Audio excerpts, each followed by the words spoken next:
Morning, everyone. I just personally needed to get my brain up and running. One of the videos I shared last week, there was a lot of hatred and anger on there towards me, and it was very, very interesting. And I've been trying to figure out, and I didn't want to come back on. I've just been having a week where I thought, well, why would I bother doing that? And I realize again, it's that imbalance between shame and guilt. Now, I don't feel guilty about anything I said because, once again, I believe we're entitled to our beliefs. I believe we're entitled to our knowledge. I believe we're entitled to delve and research things and come to an understanding. And for me, as long as we are open as human beings, as men and women, we should be able to have sensible, logical discussions about things without copying hatred. So I realize it's that. So I have no guilt because I've spent hundreds of hours listening to scientists in the last year. I've spent hundreds of hours reading documentation, reading science papers, reading culminations of things. So I have no guilt around my views on what's going on. And I realize it's the shame thing. Now, because when I was a child, my dad was an alcoholic.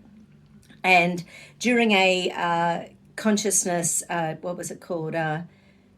There's a treatment that I had with one of my mates, Rob Coombs, and he does this quantum consciousness healing. And what it made me realize is that when I was 4 years old, going into my very first class in primary school, I was very nearly 5, but I was 4, there was one other girl in the class. Her and I were the two people in the class who had alcoholic fathers. Somehow, magically, we found each other. Now, isn't that interesting? And you sort of wonder what it is in your aura, in your energy, what is it that attracts someone who understands you?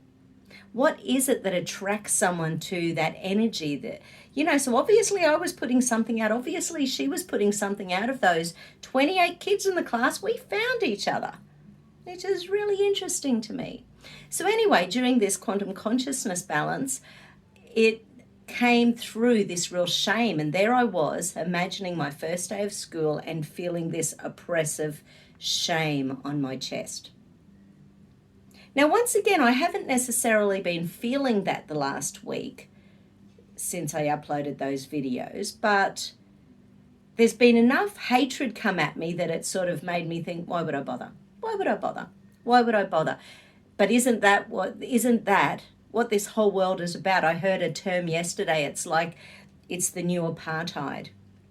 It's the people willing to listen to the status quo compared to those who are looking at things and coming up with solutions. And like, for example, I'm a natural therapist. So like I said last week, I've always been in the minority.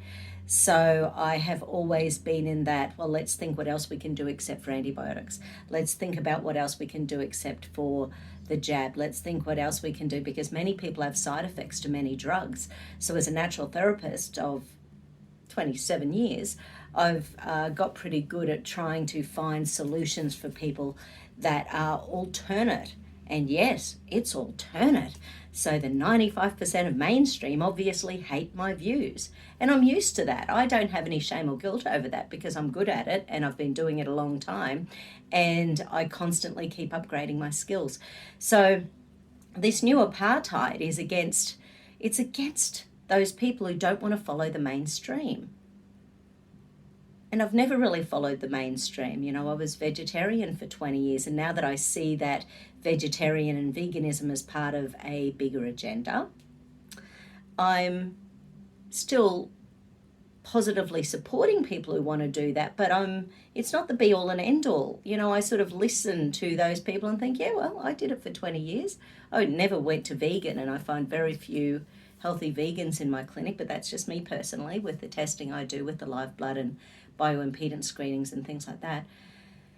Anyway, it's just been an interesting week, and so I thought the balance should be around releasing that deep held shame. And I don't feel like I have a lot of that, but obviously something was really stopping me from wanting to come back on. My brain was really, why would I bother? So I don't know if that resonates with anyone. And You know, I've gotten, I wish I was a rule follower. I really wish I was. I think how easy would it be to live in a world where you just believe all the people telling us stuff. And, but once again, I think as a kid, you know, because we were sort of, we were allowed to find our own groove in life. Our parents actually supported, uh, like, you know, for example, from the time I was 10, I wanted to be a fashion designer. So I used to buy and make my own clothes. I made my own formal dress. I made my own wedding dress. And they were never mainstream. You know, I would always have it with that flair of something.